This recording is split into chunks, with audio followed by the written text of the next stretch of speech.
Hello বন্ধুরা, আসসালামু আলাইকুম। Welcome to my YouTube channel video বেকার শাকিল। তো আশা করি সকলে ভালো আছেন। আমি ভালো আছি। বেসিক্যালি আমাদের বানারীপাড়া থানায় কলেজ মাঠে মেলা হইতেছে, ছোটোখাটোর মধ্যে মোটামুটি ভালোই। কারণ হচ্ছে এখানে গত কালকে পয়লা বৈশাখকে কেন্দ্র করে 3 দিন ব্যাপী মেলা হচ্ছে। তো আজকে হচ্ছে দ্বিতীয় দিন, আর আগামীকালকে পর্যন্ত যতটুকু শুনতে পারছি জানতে পারছি থাকবে। সেটার কারণ হচ্ছে আগামীকালকে একটা কনসার্ট হবে এখানে, এর জন্য দেখেন কনসার্টটা হবে মাঝখানে, তার চারপাশে সবাই বিভিন্ন ধরনের জিনিসপাতি নিয়ে বসছে, হচ্ছে খাবার জিনিস, খাবার আইটেমটাই বেশি খাবার, আর এখানে মোটামুটি কসমেটিক আইটেম, তারপরে হচ্ছে আপনার ওই যে আবিজাবি মানে বিভিন্ন কিছু। যাই হোক, মোটামুটি ভালোই লাগলো। কারণ হচ্ছে নিজেদের এলাকায় এই রকমের ছোটোখাটো মেলা হয়ে যায়, ভালোই লাগে। তো আমাদের সাথে 2 ভাই আসলো, মানে আমার সাথে 2 ভাই আসলো, ওরা আর কি দেখাই দিচ্ছে ভাই ওইদিকে যান ওইদিকে। মানে আমরা আছি হচ্ছে পূর্ব পাশে, এখন পশ্চিম পাশে আর কি ঘুরা ঘুরে দেখানোর জন্য বলতেছিল। তো পশ্চিম পাশে একটু ঘুরে ঘুরে দেখাইতেছি।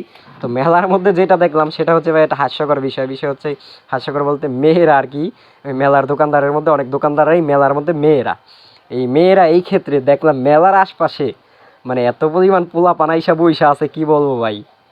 মানে ওই পোলাপানদের আজকে ঈদ লাগছে, ঈদ সম্পূর্ণভাবে এই মেলার মধ্যে ঈদ লাগছে হচ্ছে এই পোলাপানের। তো আরেকজন এই যে ভাই আমাদেরকে দেখাই একটু বাঁশি বাজে শোনাইলো, তো ভালোই লাগলো।